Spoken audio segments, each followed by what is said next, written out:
फिलहाल ऐप से अटेंडेंस बनाने पर रोक लगे, समय सारणी में बदलाव हो, बाढ़ग्रस्त और आपदा वाले क्षेत्र में छुट्टियां घोषित हो, और जो पूर्व के 62 दिनों का अवकाश था उसका वह दे अवकाश हो, और जो गर्मियों की छुट्टी में शिक्षकों से काम लिया गया है उसका उपार्जित अवकाश दे। और उपार्जित अवकाश अगर ये छुट्टियों में कटौती करता है तो उसके बदले उपार्जित अवकाश दे, अन्यथा शिक्षक आंदोलन के लिए बिगुल फूंकने के लिए तैयार हैं। नेतृत्व की जरूरत है। राजनीतिज्ञों के द्वारा एक खेल खेला जा रहा है और वर्तमान बिहार सरकार लोकतांत्रिक मूल्यों का और मानवाधिकारों का हनन कर रही है। और इसमें चाहे वो किसी दल के प्रतिनिधि हो, शिक्षक प्रतिनिधि हो, या बिहार सरकार के जितने भी पदाधिकारी हैं, ये शिक्षकों पर ही खेल खेल रहे हैं, दोषारोपण कर रहे हैं और ऊपर से ऐसे ऐसे तानाशाही आदेश दे रहे हैं और एक एक शगुफा नित्य प्रतिदिन छेड़ रहे हैं। कभी छुट्टी का मामला, कभी मुख्यमंत्री जी के द्वारा घोषित की गई समय सारणी 10 से 4 बजे का, और यही सब स्थिति पैदा करके घालमेल करके बीपीएससी के द्वारा नियुक्त शिक्षकों की बहाली, और जितने इसमें फर्जी शिक्षक हो गए और जो फर्जीवाड़ा करने वाले पदाधिकारी हैं उस पर पर्दा डालने की कोशिश कर रहे हैं।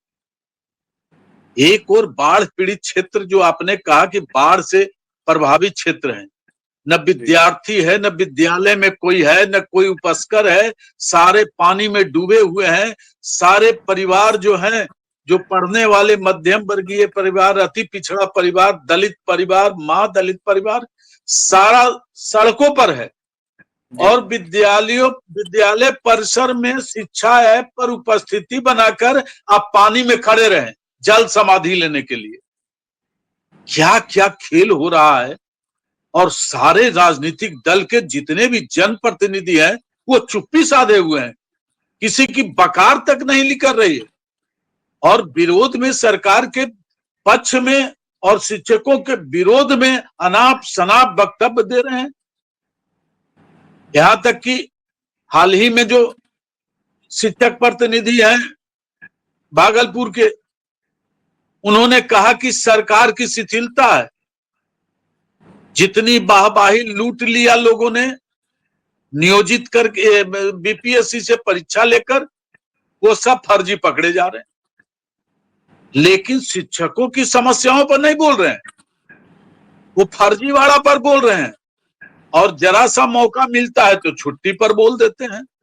शिक्षा ऐप से पर अब उपस्थिति बनाने के संदर्भ में बकार नहीं निकल रही है। केएस सिद्धार्थ का कैसे विरोध करें? तमिलनाडु की शिक्षा थोपने जा रहे हैं, दो तमिलनाडु के, और अत्याचार की तो सीमा हद कर दी इन लोगों ने। एक तो फर्जीवाड़ा और दूसरे ऐप बनाकर शिक्षकों को आप जल समाधि लेने के लिए तैयार रखें। न नाव है, न लाइफ जैकेट है, न कोई सुविधा है, आप वहां रहें। अरे बाढ़ पीड़ितों के सहायतार्थ काम में लगा दीजिए, वो गैर शैक्षणिक कार्य नहीं होगा बाढ़ और आपदा में। शिक्षक कम से कम उन परिवारों के बीच तो रहेंगे, जो छात्र उनके हैं उनका तो देखभाल करेंगे, अपने परिवार को तो देखभाल कर ही नहीं रहे। ऐसी स्थिति बना के बिहार में शिक्षा का रख दिया है इन लोगों ने, जिसकी अब तो वक्तव्य देने में शर्म महसूस होती है। और जनप्रतिनिधि, विशेषकर शिक्षक प्रतिनिधि, शिक्षक ही को दोषी करार दे रहे हैं। के पाठक कौन थे? ईदी अमीन थे का कि सद्दाम हुसैन थे? जी। ऐसी स्थिति, बात ऐसा ऐसा उदाहरण देते हैं लोग, जिसकी चर्चा करना भी बहुत अत्यंत दुख की बात है। दयनीय स्थिति है अभी शिक्षकों की, और हम लोग जैसे शिक्षक नेता अब कुछ दिनों के बाद मीडिया के पास आने से कतराएंगे, चूंकि अमल और पहल नहीं हो पा रहा है। शिक्षकों की समस्याएं और दिनों दिन बढ़ती जा रही है।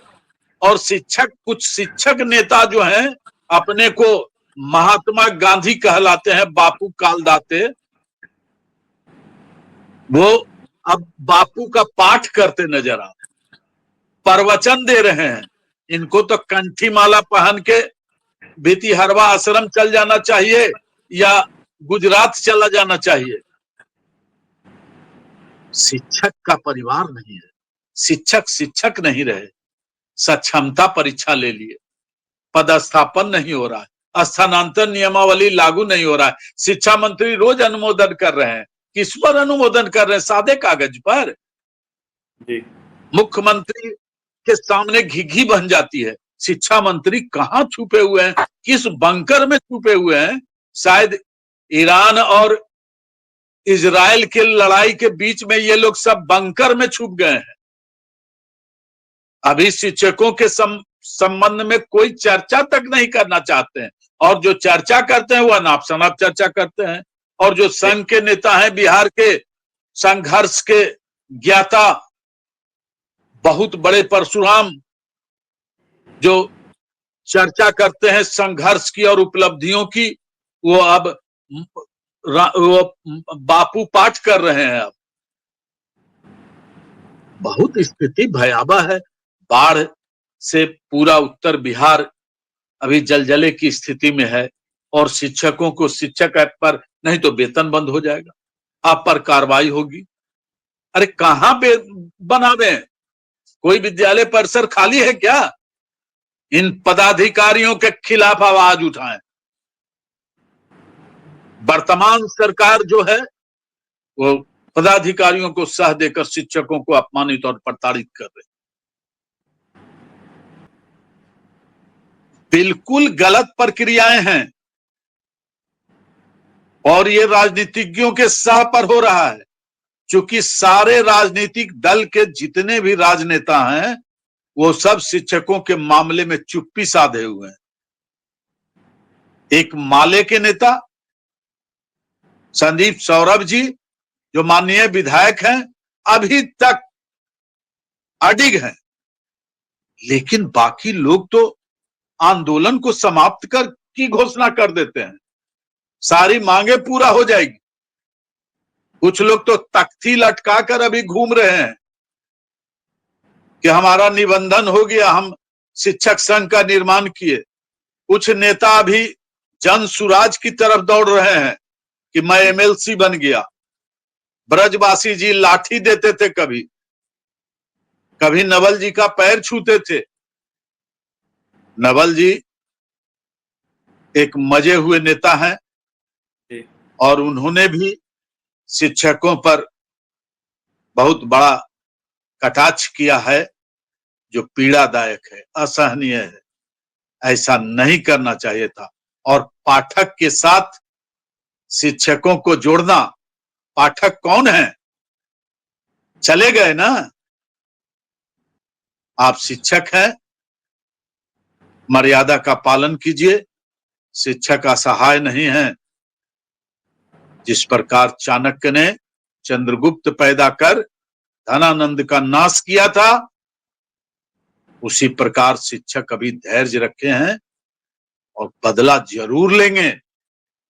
और जो अभी शिक्षकों के साथ नहीं है, शिक्षकों के बुरे समय में जो साथ नहीं है, उनको भी भली भांति वो याद किए हुए हैं। जो मरहम लगा रहे हैं और जो नमक पर, जले पर नमक छिड़क रहे हैं, उनको भी याद रखे हुए। और सत्ता में कोई समय का निर्धारण नहीं होता है सत्तासीन होने के लिए। सत्ता बदलेगी, जरूर बदलेगी, और शिक्षकों की सारी समस्याओं का समाधान होगा। शिक्षक धैर्य रखे हुए हैं, और जितने भी शिक्षक प्रतिनिधि हैं उनको इस तरह का व्यवहार नहीं करना चाहिए, क्योंकि सभी बुद्धिजीवी हैं और सभी के सामने समस्याओं का पहाड़ है। इसलिए ऐसी स्थिति में 57 फिलहाल ऐप से अटेंडेंस बनाने पर रोक लगे, समय सारणी में बदलाव हो, बाढ़ग्रस्त और आपदा वाले क्षेत्र में छुट्टियां घोषित हो, और जो पूर्व के 62 दिनों का अवकाश था उसका वह दे अवकाश हो, और जो गर्मियों की छुट्टी में शिक्षकों से काम लिया गया है उसका उपार्जित अवकाश दे। और उपार्जित अवकाश अगर ये छुट्टियों में कटौती करता है तो उसके बदले उपार्जित अवकाश दे, अन्यथा शिक्षक आंदोलन के लिए बिगुल फूंकने के लिए तैयार हैं। नेतृत्व की जरूरत है, और जब तक नेतृत्व अच्छा नहीं होगा, राजनीतिक दल से अलग होगा, शिक्षक परिवार का होगा, तभी इनकी समस्याओं का निदान संभव है। और सरकार मेरे द्वारा सुझाई जितने भी 5 मुद्दे हैं इसका अविलंब पालन करे, अन्यथा शिक्षकों का दंश झेलना पड़ेगा।